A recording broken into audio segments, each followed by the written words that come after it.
Mukhang delikado ang Gilas Under-16 sa Thailand. Merong baong batang mamaw at dominante sa ilalim. Siguradong magiging problema to ni Coach LA Tenorio.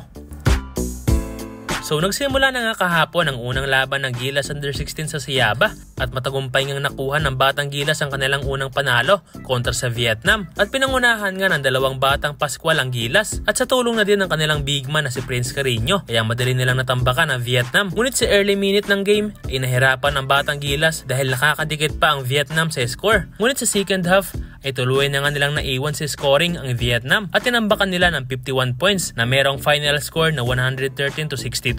At ang susunod nilang mga kalaban ay ang Thailand. Nakasalukuyan na rin nag-i-improve ang laruan at meron na rin mga hybrid na bata katulad na lang ng kanilang sentro na isang half Thailander Italian na si Lorenzo Ravazzini na merong height na 6'6" na isang 16 years old na bata na kayang magdomina sa ilalim. Kaya nga nitong dumakdak ng harap-harapan at dahil nga sa laki nito ay mararamdaman talaga ang presensya niya sa painted area. Kaya mukhang magiging problema to ni Coach LA Tenorio mamaya. Nakakapag-average ang batang to ng 12.8 points and 6.5 rebounds per game. At meron pa silang baon na isang batang hybrid na isa ring half Thailander and German na si Ananda Yeager. Isa naman itong 6'5" na bata na kasalukuyang 15 years old at minsan na rin itong nirepresent ng Thailand sa FIBA 3x3. Isa itong versatile forward at defensive player at meron na ring international experience. Parehong merong 1-0 record ang Thailand at Batang Gilas dahil tinalo din kahapon ng Thailand ang Malaysia. Ngunit kung titignan natin ang kabuuang skills ay lamang pa rin talaga ang Batang Gilas. Unang-una na nga dyan ang height advantage dahil mas maraming big man ang Batang Gilas kung ikukumpara natin sa Thailand